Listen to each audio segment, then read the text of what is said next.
Je m'appelle Romain Briot, je suis directeur général adjoint d'Intercommunalité de France, qui est l'association nationale des élus des intercommunalités. Je suis Jade Bernard-Ginella, je suis membre du bureau national du MRJC, Mouvement rural de jeunesse chrétienne. Et le MRJC est membre du FFJ, Forum français de la jeunesse. Aline Faye, vice-président Clermont-Auvergne Métropole, en charge de la compétence politique de la ville et de la coordination des politiques jeunesse. C'est une fabrique assez particulière pour nous. On a beaucoup contribué avec nos collègues de France Urbaine à la lancer. Notre rôle a été de proposer l'idée et puis de travailler avec les collègues de l'ANCT à la mise en place et à la définition du contenu de cette fabrique, au choix des territoires et accompagner la démarche tout au long de l'année de travail.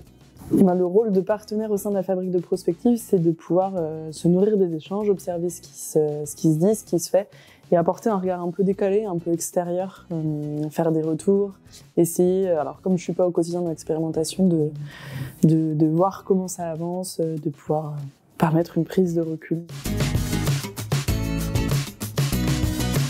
Alors, nouvelle compétence pour Clermont-Auvergne Métropole, puisque c'est depuis ce mandat de 2020. Donc, pour nous, on part d'une feuille blanche et c'est de pouvoir construire un projet jeunesse métropolitain. Cette fabrique prospective, je le disais, est particulière pour nous et on est ravis de la manière dont elle s'est déroulée et des résultats qu'elle va donner. On n'a pas voulu s'attacher à un programme national de l'ANCT en particulier, Action Cœur de Ville ou Petite Ville de demain. On a vraiment voulu travailler les territoires tels qu'ils sont, en choisissant 4 intercommunalités aux configurations différentes et aux projets politiques en matière de jeunesse différents. Et c'est ça la grande force, je trouve, de cette fabrique. Et on a hâte d'avoir les résultats tangibles qu'on pourra capitaliser et partager avec les autres intercommunalités. Les atouts de cette démarche, c'est de pouvoir se faire rencontrer, je pense, des personnes qui ne se rencontrent pas habituellement.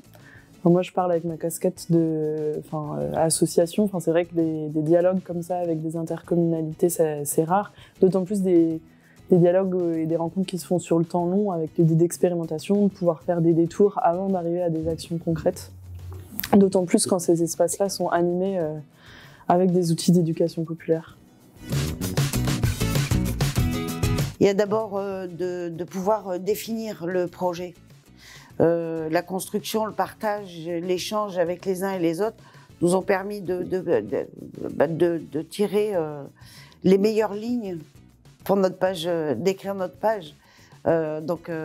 Oui, beaucoup de réflexion et de participation commune au projet de chacun des territoires. Ce qu'on peut retirer à ce stade de la fabrique prospective, même s'il reste encore quelques étapes de finalisation, alors c'est peut-être un peu bateau ce que je vais dire, mais on sent bien qu'il y a derrière une politique jeunesse à l'échelle de l'Interco, il y a une volonté politique. Et on le voit bien avec ces 4 territoires qui ont 4 trajectoires politiques en matière de jeunesse différentes. Certaines sont très avancées parce qu'elles portent la politique jeunesse depuis de longues années. D'autres découvrent le sujet, ou en tout cas commencent à l'aborder. Mais on sent qu'il y a une appétence et que désormais les jeunesses au pluriel, font partie des priorités politiques des intercommunalités au regard de ce qu'elles font par ailleurs. Voilà, donc tout l'intérêt de cette démarche, c'est de dire à chaque interco, vous voulez travailler pour vos jeunes, avec vos jeunes, voilà un peu quels sont les prérequis, voilà quelles sont les différentes formes d'engagement que vous pouvez mettre en place sur votre territoire.